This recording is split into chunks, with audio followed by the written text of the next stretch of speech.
But if I have a different opinion, I'll let you know. And if your opinion isn't a good one, I'll let you know. Would you take Bo or Max Domi right now? When Jim Benning gets to the table and he sees JT Miller, I think that's what made him hit the gas. You make those trades. Look at what he's done being emerged into our lineup. It's night and day. He's going to be our next Sammy Saddle, besides playing half a game a year. So sick of people acting like he hasn't been that bad. Dude, he has been atrocious. And these mental gymnastics you have to go through to get to Colin's mind space on this trade is just, to me, it's way too much. Mr. Horvat has been bad. He's our captain. This is such a stupid take, Colin. Oh. Hey, how's it going, guys? What is up, hockey fans of Vancouver and all three listeners of the Hockey Hour podcast? No, I think we have more than that by now. We're doing okay. Today we're joined by Brendan Batchelor, play-by-play voice of the Vancouver Canucks on Sportsnet 650, as well as host of the HockeyFight pod. How's it going, Brendan? Good. Thanks for having me, guys. How are you? Good. We're doing really well on this fine Sunday. You know, two good games the Canucks just had. So I'm in better spirits today, that's for sure. You know what? Two good games, and I'll say this: 2 beautiful days on a weekend. You know what? I'll take it. Yeah, this time of the year, and with the way the season's gone so far for the Canucks, you got to take it where you can get it, right? Absolutely. It's been a rough year, but positivity right now. That's all what it's about. So we're gonna focus on a couple questions on. If we don't get through this discussion, I'd like to call it. So you got 45 minutes. That's okay. No worries. But we have about 6 questions here lined up. So the first one's about coaching and management. And basically, in terms of Green and Benning, what do you like and dislike? And do you feel that they're here to stay for now in the future?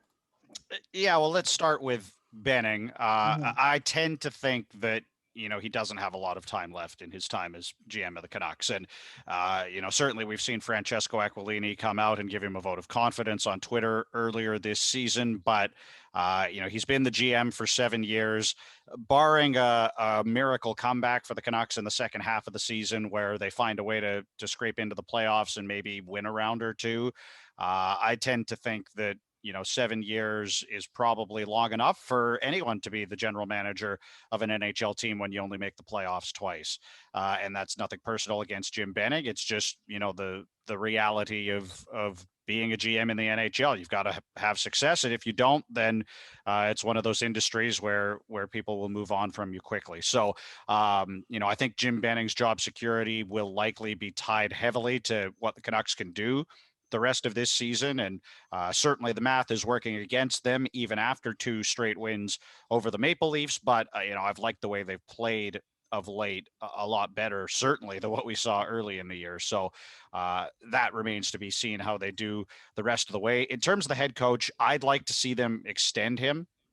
I think, this has been a really tough situation for him coming into the last year of his contract, not being put in a great position where, in the second half of the year here, things, if they go south and if it, remains in a situation where it looks like the Canucks won't make the playoffs, then Green's in a tough spot because he doesn't have a contract for next year. So for him personally, he's got to try and win as many games as possible to keep his coaching stock high to earn a contract here in Vancouver or somewhere else. Whereas what might be in the best interests of the organization could be trading away veteran players, getting young guys into the lineup. And that's what I worry about, is those 2 visions may be conflicting. And I wouldn't blame Green for that, because he's got to do what's best for Travis Green if he doesn't think he's going to have a job beyond this year. But that's the most concerning part about the situation with the coach's contract to me, is what the second half looks like if the Canucks trend in the wrong direction.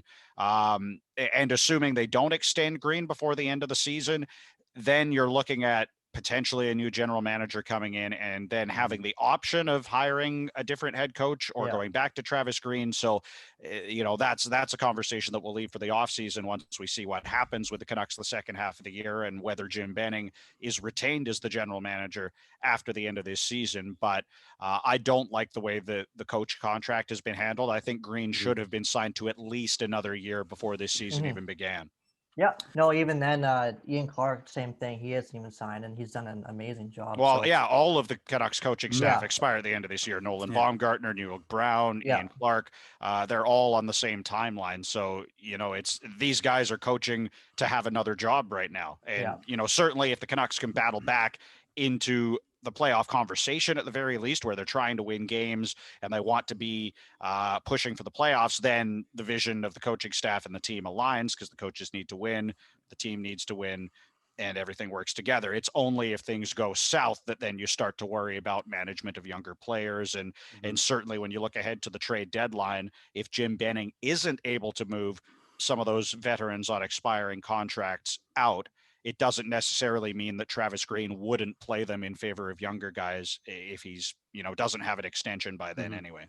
Yeah, no, we had Jeff Patterson on Friday, and we were in agreement that like Benning just like I don't even know what the way it is.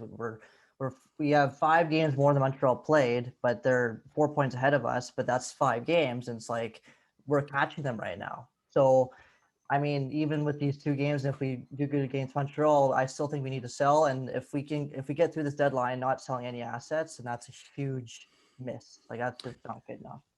Well, and to me, it sounds like, in reality, both people here, the GM and the coaching staff, not people, I guess, peoples, really are, using the rest of this season or using this season as a whole to be their platform and be their base of where they're trying to negotiate and have a reason to get an extension and stick around.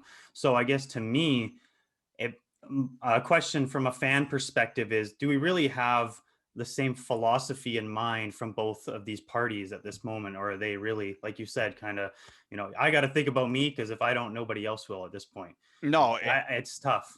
Yeah, and a large part of that will depend on how the Canucks do. And, you look at Montreal, you're right, they've got 5 games in hand on the Canucks. They've got 4 head-to-head meetings with the Canadians left, and they're all in the next 2 weeks. So, to me, if I'm in Jim Benning's shoes and I'm managing the trade deadline, I'm saying, okay, I might give this team 2 more weeks, right? If you could beat Montreal 3 or 4 times in those head-to-head meetings, then maybe there's a chance you can catch them. You got to catch Calgary too. You've got a number of games left against them. But there's not a lot of leash left there in terms of getting ready to sell some of these assets. And, there are a number of assets the Canucks could sell, Pearson, Sutter, if you can get Edler to waive his no movement clause. I don't know if I would expect that the Canucks move many of them either way. Maybe one, like there's been a lot of talk about Pearson. If they can find a Jake Virtanen trade, they might look that, but I don't necessarily think you're getting value back in a deal like that. You're just trying to move money out in that scenario. So, if you're expecting that this organization will sell multiple pieces and recoup multiple draft picks at this trade deadline, regardless of how they do in the next few weeks, I think you're going to be disappointed either way. Is that just because of COVID, or is that, like, in your opinion, is that like a COVID thing, or is that something else? Well, I think it's partially, if they can move money out, then they're going to try to, and that would be something that would be positive because of COVID, because they don't have money coming in. So if they can move salary out, if they can get money off the books, not just for this year, but for years to come, that would be great. I worry about the management of the trade deadline. Obviously the talk coming out of Jim Benning's press conference on Friday was about, I take things day by day and we're going to manage things a few more weeks. Well, to me, because of COVID, you need to be managing the trade deadline now, because anybody you trade has to be quarantined. And that's why I said, like, maximum 2 more weeks I'm giving this team to string together some wins. And, they've got, I think it's 7 games in the next 2 weeks. So if they can win 5 of 7 games, then maybe you think twice about selling off some of these assets. So that's how I would manage it. But I don't necessarily know if management is going to be that proactive. And as a result, by the time they decide that maybe they do want to move Pearson or Sutter or any of these players that they could recoup assets for, it might either be too late or it's also a situation too, and this is the biggest part of it, and this does tie into COVID in terms of why I think they'll struggle to move assets out, is that everybody's looking to do the same thing. There are more sellers than buyers this year. And any team that doesn't think they have a chance is going to try and offload as much money as they can because they're not bringing money in. So in a normal year where Tanner Pearson might have had a certain value, his value might be diminished because there might be 10 comparable players available on the market. And, as much as Tanner Pearson's been great for the Canucks since he's arrived, I think he's scored almost more goals than anyone else since he was acquired. He hasn't had a great season this year, right? He's had some long stretches without points. And, I think there's a tendency in the fan base in Vancouver to say, oh, yeah, trade Sutter. You'd be able to get a second round pick for him. Trade Jake. You'd be able to get a first. But no, the fact of the matter is that NHL GMs watch the Canucks play too. It's not like you're going to catch them by surprise and trade a player that you don't like for an asset that you do like. Exactly. People around the league, there will be teams that think Jake Virtanen has upside and think that they'll be able to help him round into the kind of player that we see from time to time, like we did on Thursday in the win over the Maple Leafs, but they're not going to be willing to pay prime assets in that sort of scenario. So that's why I worry that the player's value is not going to be high around the league. B, the market is going to be saturated with teams trying to sell, and C, the Canucks might decide they need to sell too late to get ahead of the market. Yeah, totally. And to your point, like all these teams are in the same scenarios and the same situations. And who are the two teams that we heard? I heard Anaheim was interested in Virtanen, but they're not. They don't like the $3.5 million next year or 3.4, whatever that happens to be. So once again, a money issue. And then we hear Arizona wants Tanner Pearson. Well, one of the few teams that has, like they're looking for money crunch right now as can be. So they're not looking to take on more caps. So definitely will be an interesting line to play with. And like you said, we may miss the boat yet again, and that just may be the final straw. Yeah, I think Pearson is probably the most likely player to get moved just because he has the highest value. I think there have been some rumblings about Boston being interested in him. So maybe that's a fit that you can make. But, the Virtanen deal, you're looking to move money out. There aren't many teams that are looking to take on bad money right now. No. And it's unfortunate for the Canucks that they're in almost the worst situation in the league in terms of how much bad money they have on their books, right? Especially in the bottom six, Eriksson, Sutter, Roussel, Beagle, like the list goes on. It's like, if you include the Luongo cap recapture, it's over $30 million of dead money that you've got there. Teams aren't just going to take that off your hands, unfortunately. So that's an issue that will continue to give the Canucks struggles up until all of those contracts expire here in the next few years. And that's probably part of why Jim Benning is asking for patience, even though many in the fan base believe he may not deserve it after 7 years, because he knows that he's got to sign Pettersson. He's got to sign Hughes, assuming he's going to be the general manager beyond this season.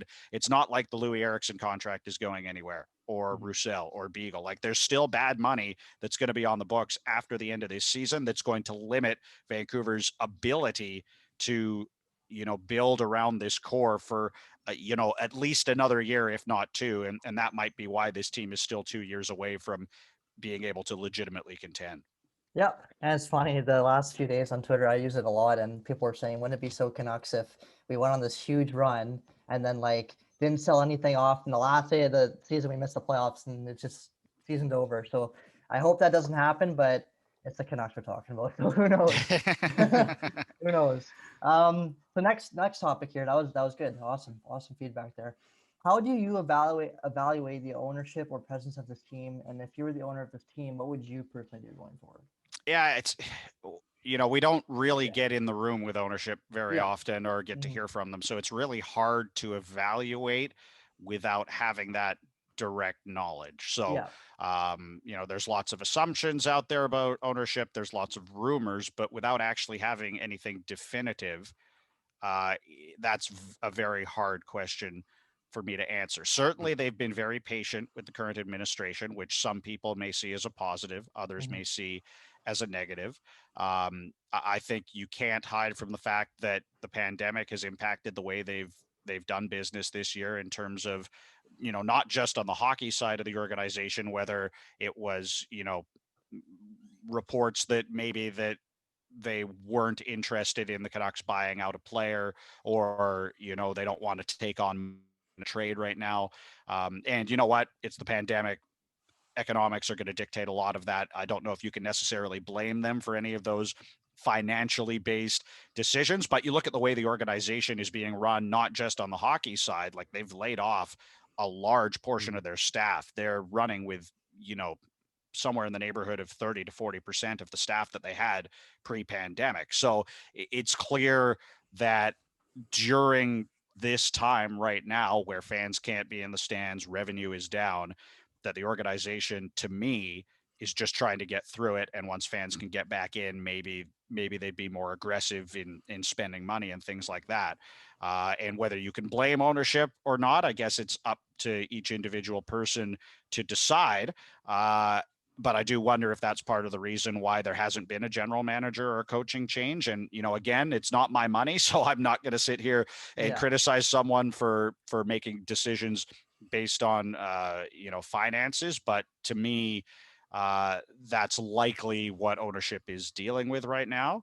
And you hope anyway that with all of the news we're getting that, especially in BC, that everybody could be vaccinated by July or at least get their first dose, that maybe you get back to a point where you can have fans fully back in the stands for next season. And then you hope that the organization could be more aggressive in terms of spending, not just in hockey operations or, going to find a new GM if they choose to move on from Jim Benning or whatever it might be, but also in the other areas of their business too, because there's a lot of good people that used to work for the Canucks that don't have jobs right now. Yeah. And that's one thing I've been trying to, ask a little bit more recently is, are we seeing the Canucks do the smart thing and just have, like you said, Jim Benning is pushing patience. To me, that whole press conference felt kind of like a lawyer just coming up and let's just settle it down, everyone, like relax. It's all good because this is an unprecedented year. And I asked a couple other people this question about, are we surprisingly, not from the fan perspective, but are we surprisingly from the business perspective, just trying to make the safe play and, like you say, get through this season? Yes, it's frustrating for us to watch it happen. But when we look at other organizations make these decisions within this shortened season, is it really our call to say, like you said, is it right now really the time to make a GM or a coaching change? Does that really alter the course of this franchise right now? Are we going to be a contender?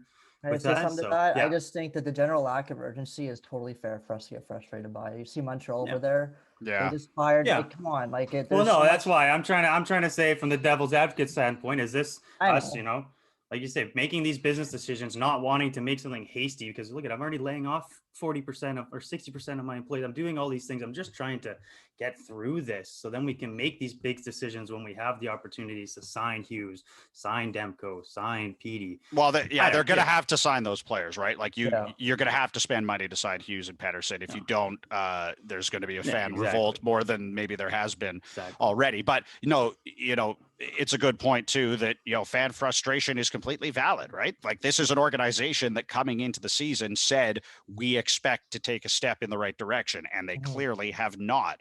Whether you think they've underperformed in the first half and that they're capable of more in the second half, or if you're someone that believes they might get back into the playoff picture, the fact of the matter is they did not meet the mandate that they set out. Now, again, it's not my money. So if I'm the owner, if you ask me if I'm the owner of the Canucks, what would I do? It's easy for me to say, oh, I'd fire Jim Benning and I hired someone else because it's not my money. Right. So the economics of the pandemic are clearly impacting that perceived lack of urgency, as you put it.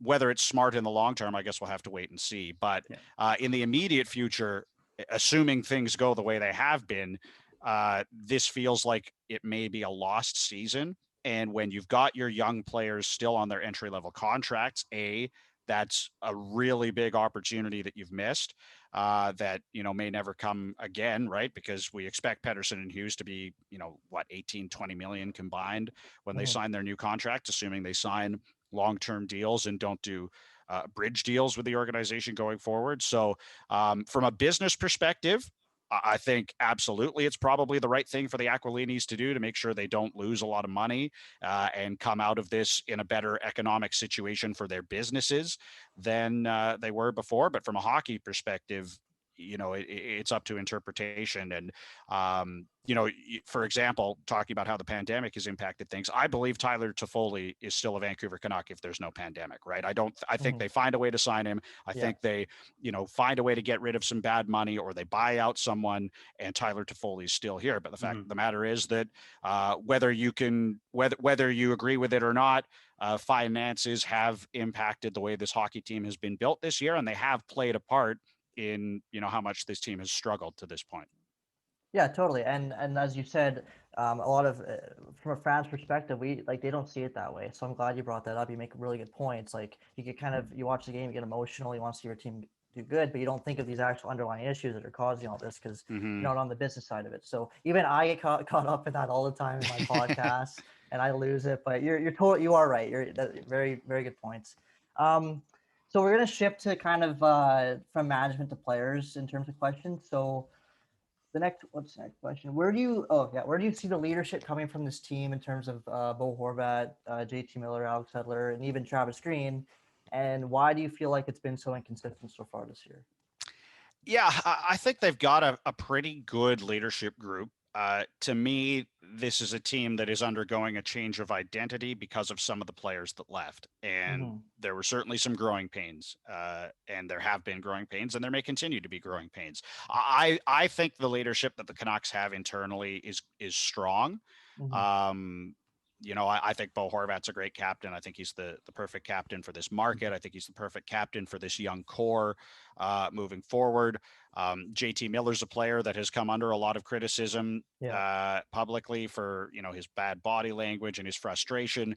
And that's probably something he needs to work on and get a little bit better at and mature a bit. But at the same time, you can tell he's a fiery competitor that really wants to win. And, you want to have guys like that on your team at the same time. So, and Alex Edler just played his 900th game. He's arguably the best defenseman they've had in franchise history. I think he definitely is the best defenseman they've had in the history of their franchise, which may say more about the defenseman they haven't had than Alex Edler's career. But I'm not trying to take anything away from him. He's a great player. 100%. He's been steady for them for so many years. To me, he's going to go into the Ring of Honor at the very least when he retires. So I think they have a good leadership group, but I do think that losing Markstrom and Tanev in particular did impact the culture. And it took them a while to work through that, especially when they were going through struggles to start the year. But at the same time, you look at, Nate Schmidt, I think, is a guy that can be a great leader for this team going forward. Anytime we get to talk to him in the media, he seems like a great personality, a guy that you want to talk to. Oh, yeah. So I think having a guy like that in the room probably helps going forward. And then, I've made no bones about the fact that I think Travis Green is a great coach and a great fit for this group. Certainly the struggles this year are not what he would have liked or expected, but you look at some of the young players that he's helped shepherd into the league. And, it's easy to say, oh, Pettersson and Hughes are such great players. They would have been fine either way, but you need a coach that will allow them to play to their strengths and give them opportunity and give them rope so that if they make mistakes, they still get thrown out there on the next shift. And that's what I like about Travis Green as a coach. So I believe that he should remain the head coach of this club. I think he's been a good leader. I think, in terms of public perception, where Jim Benning is often, criticized for the way he speaks in the media and the things he says, you can't say the same as much about Travis Green. He stays on message. He's pretty clear with what he expects from the team, and his messaging is usually pretty standard and stays the same. So I think that's important for this organization to have too. They had a tough start to the year. They've worked through some things. They're probably still working through some things, even though they've won a couple of games in a row here. But I have faith in the leadership group within that room that they will be the guys that can see this team out of its current situation eventually, whether that's in the short term or the long term. The bigger issue for me has been the asset management from a management perspective, where you've got that great core and you've got those good group of leaders, but you haven't surrounded them with players that can help them succeed. And that's what will be the big issue for the Canucks going forward. Absolutely. And I really like Horvat. I always have. I've always been a huge Horvat supporter. Dylan, who that podcast with us too, has been pretty negative about him. But I mean, he's you got to think like he's 20. What is he? 25 years old, and this is a Canadian hockey market. Like it's not easy to get the captaincy there. He's done a good job, but I will say this year I have been disappointed. You know, I know what he's capable of, and there's a lot of inconsistencies. And again, he's only 25. Most players' primes are between 26 and 30, so he has time. But I don't know. It's hard to judge. Obviously, in the locker room, none of us are in there. But on the ice, I do expect more from him. Like I just think that there's times where we're down 5-1, and I don't see him being super vocal. I just don't. I've been underwhelmed by him. Basically, is what I want to say. And here's the thing in terms of Horvat's on ice Yeah. performance too. To me, that comes down to who he's been surrounded by as well, right? In the last few years, Bo Horvat has had like a rotating cast of characters on his wing, with the exception of Tanner Pearson, who's pretty well been there since he was acquired. But you know, he had Toffoli for a bit. He's had Besser there. Mott has played there. McEwen has played there. Virtanen has played there. Höglander has played. Like the list goes on and on and on. And for a guy that you're, you know, he's in your top six. He's an offensive guy, but you also use him in a shutdown role.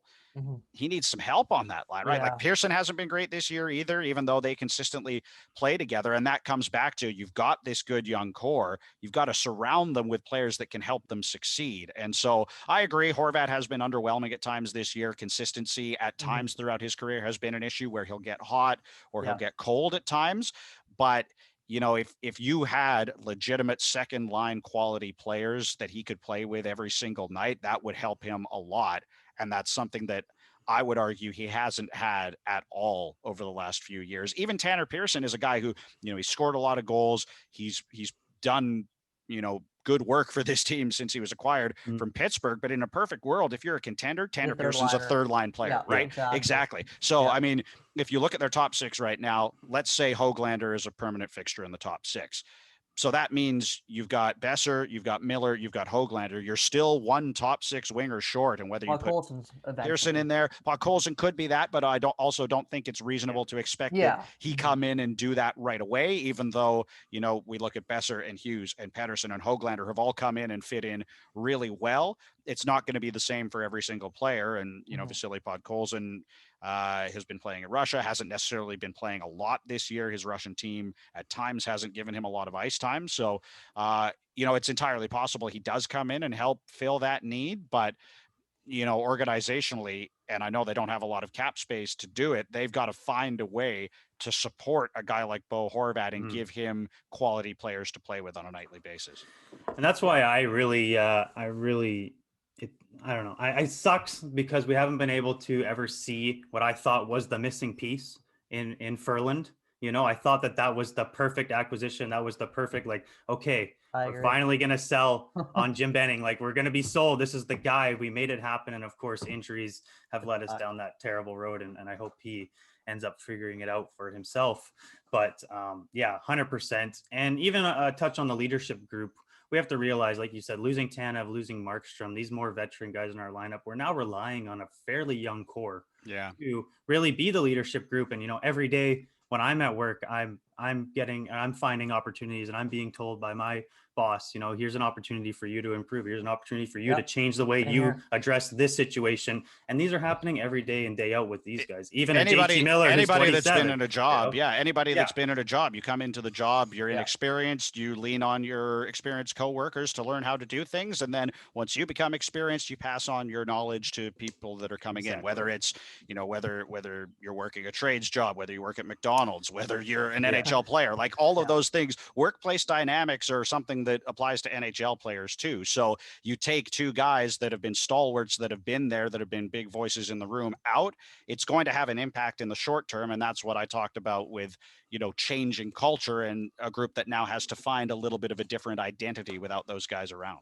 Yeah, exactly. And that's, I was just going to say, that's why I just think, once again, I'm going to harp on this forever and ever, just having a little bit of empathy and understanding for these guys too, right? Like you said, just realizing how major these pieces are, whether they are to our lineup or even to the locker room themselves. We have to realize these are obstacles we're overcoming every day. Yeah, while also wanting to hold these guys accountable, because the fact that, like, it's easy to forget these guys are people and they deal with these issues, but at the same time, they're being very well compensated for what they do.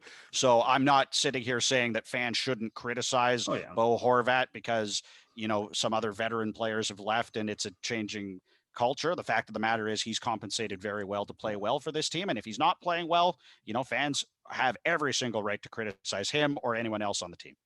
Yeah, one thing I want to say is, people forget this is the captaincy of the Canucks, like a Canadian market. Like it's basically Toronto. Like it's not easy to every day, you're hearing these, like with the internet, with Twitter, with like the media, it's tough to ignore all that stuff, right? And these are people. So that is one thing. That's why I've always kind of really liked Horvat, because there's a human element to this, and I've always defended him. And I've thought he's 25. Like it's hard to be a captain of a Canadian team. So. And at the same time, too, none of our captains have ever really been this like crazy vocal outward people. Like someone was like Henrik Sedin was definitely not like that, right? Like Henrik Sedin, or at least Marcus not publicly. Like, we don't know what he was like in guys. the room because we weren't there. But publicly, was Henrik Sedin a rah guy? No, he was a guy that led by example. And you can say that Horvat hasn't played well enough this year, right? Like you can say on the ice that Horvat needs to lead by example a little bit better in his play, and that's absolutely fair. But at the same time, I don't want to criticize a guy for his leadership skills when we don't see 99% of the leadership he does off the ice. Exactly. Yeah, very, very, very true, actually. So we're gonna shift to Juolevi because our podcast loves Juolevi. But do you think Hamonic should be playing over Juolevi, and is scratching someone like him, sending the wrong message to young players? Actually, he hasn't been an issue. He's been solid. He's been kind of sheltered, sure, but he's been fine. He's been okay. Yeah, I would look less at Hamonic and more at Jordy Ben, because Juolevi's a left side guy. Hamonic plays the right side. So they're not going to throw Olli Juolevi in a situation where they're going to play him on his offside as a young guy. I think Olli Juolevi has played well this year. I agree.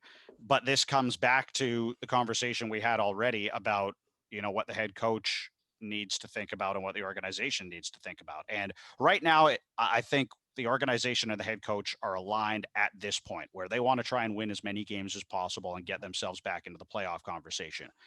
But if that changes in the next few weeks, if it becomes clear that the Canucks are not going to make the playoffs, which many people believe it already is, but you know what, if you're going to give them a couple more weeks to try and win some games and they don't do it, and you're confident 100% they're not going to be a playoff team, that's where I worry about issues like this, where for the long-term health of the organization, it would make more sense to play Olli Juolevi, get him into games, have him grow. But for the head coach, if he thinks Jordy Ben or Travis Hamonic or whoever are a better option for him to win the game that night than Olli Juolevi, then he's completely justified to make that decision, because he's, as we talked about, trying to save his own job or find a job somewhere else. And that's what I worry about, where that's my biggest concern with the rest of this season, to be honest, is, are you going to limit the growth of your young players because your head coach is on an expiring contract and needs to look out for himself? In terms of specifically what I've thought to this point in the season, I've liked Juolevi when he's been in the lineup, but I've liked Jordy Ben too. I think he's played a whole lot better than he did last year. Hamonic, we haven't seen enough of him because he's been hurt, but I think the last couple of games, he's really starting to come into his own and really be that defensive presence supporting Quinn Hughes, kind of like what Chris Tanev was all of last season. But all of that said, it still should be a priority to make sure that young players like Juolevi get games and get experience. So that's something that they're going to have to manage going forward, especially if they continue to lose and struggle as they have, and it becomes clear that they're going to sell at the deadline and that they're not going to be a playoff team, because then the priority has to shift completely towards development of young players and looking to the future. And it's hard, if not impossible, to do that when you have a head coach who isn't under contract beyond this year. Yeah, absolutely. One thing I do want to say though is, I'm allowed, Travis Green makes the decisions, and he doesn't care if I disagree with him. He told me good for me, but in saying that, I do disagree with Green's decision here, because I just feel like Juolevi's actually made Myers a better defenseman. Like Myers this year has been a struggle, and then when you put Juolevi next to him, he calms things down. So why would you want to remove that from the lineup? That's the way I see it personally. And even to that point about Jordy Ben, seeing Hughes and Jordy Ben play together has honestly felt like their most structured play. The two of them alone have felt their most comfortable in those scenarios. And that's where, to me, I've always said this, I don't care about lefty and righty. You can figure it out. You play in the NHL. Don't tell me that. Once again, you get paid enough to know how to do this. We could do it at the Pee Wee level, where you can figure it out at your level. And just understanding that. And that's where, to me, like you said, personal philosophies may get in the way. That's 100%. And just for us as fans, at least the two of us here, when we watch the games, it's so hard to watch Yeah. those 6 players go out there and operate in such a way that works, and then see these little changes get made and these introductions into the lineup just interject and become a catalyst that somehow breaks down in a little bit. But Yeah, and here's the thing I'd say about Yo Levy for fans who are really worried about him not playing. It's the Vancouver Canucks, which means a defenseman's going to get hurt in the next 2 weeks, just because that's what happens with the Vancouver That's Canucks. true. Like, it's Yeah, that's always true. what's happened with the Vancouver Canucks. It may Yeah. always be what happens with the Vancouver Canucks. So, just because those 6 guys are in the lineup right now doesn't mean they're all going to stay healthy. And if that happens where someone gets hurt, Ole Juolevi is top of the list to get it back into the lineup as soon as possible. And you know what? Travis Green may make a coach's decision here sometime in the next few games that Juolevi needs to get back in as well. And that wouldn't surprise me either, because the coach has been open that he has liked the way Juolevi has played this year as well. And it's more that Hamannik coming back from injury kind of forced him out of the lineup a little bit, which, in terms of having that depth is a good thing, but with a young player, you might want to get him more ice time. So I'm sure that they're cognizant of that and that they don't want to leave Juolevi out of the lineup for, say, the rest of the season, and they probably won't.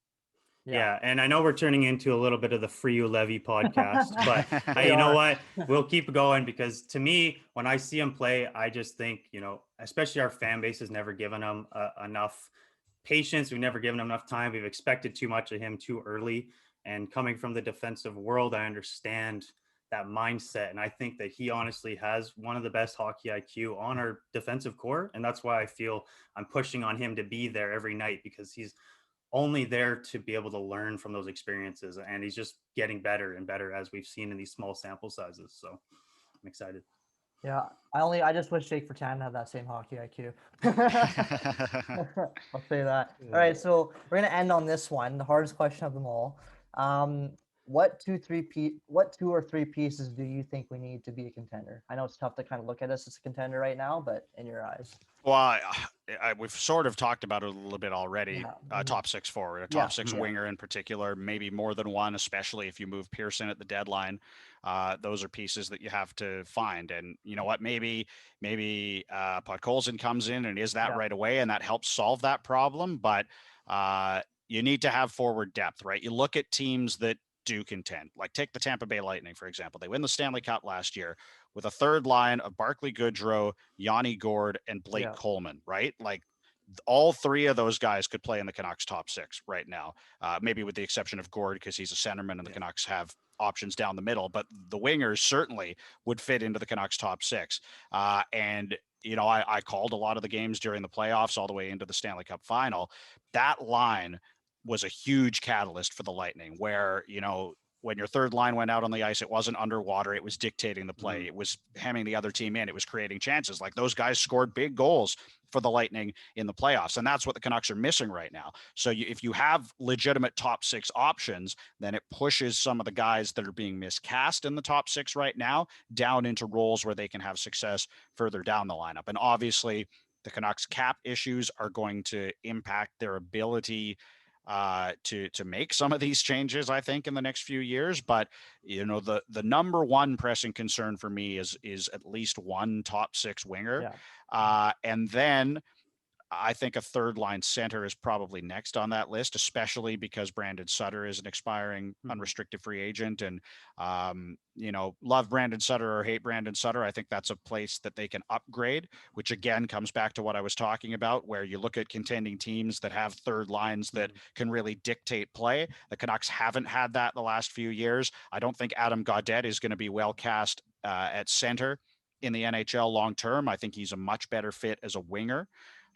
So to me, especially with the forward group, because I think the defense, although it needs to get better, has come a long way. A top 6 winger and a legitimate, consistent third line center that can help drive play on that line every night are the 2 biggest needs for this organization right now. Yeah, I like that. I do think that despite this year, we are still closer than, not saying Benny's done a great job, but with the pieces in place, we're closer than people think. We have the core. and that's what you need. And you build around the core from there. And yeah, it hasn't worked out quite well, but we have the core, and that's the biggest thing. Like right now, Demko has better numbers than Markstrom. Yeah, and if you Physically this season. find a way to free up some cap space and get Yeah. rid of some of that bad money, then it's very reasonable to say that you could bring in a top six forward and a third line center, Mhm. and you know what, maybe another left shot defenseman because Alex Edler is expiring, and if you don't bring him back, then that's going to be a hole in your top four defensive group. So those are the three pieces, I guess, that I would say would. I don't know if they're going to turn the Canucks into a contender overnight if they make those two or three changes, but it does a lot of the heavy lifting towards getting you towards being a team that can at the very least make the playoffs, and then beyond that, who knows, right? Yeah, absolutely. All right. Well, I think that's it, Brennan. Thank you very much for joining us on this Sunday. Yes, thank you. Really appreciate your time. It was good talking to you. Thank you very much. Thanks for having me, guys. Appreciate it. All the best. No worries. Thank you for listening to The Hockey Hour.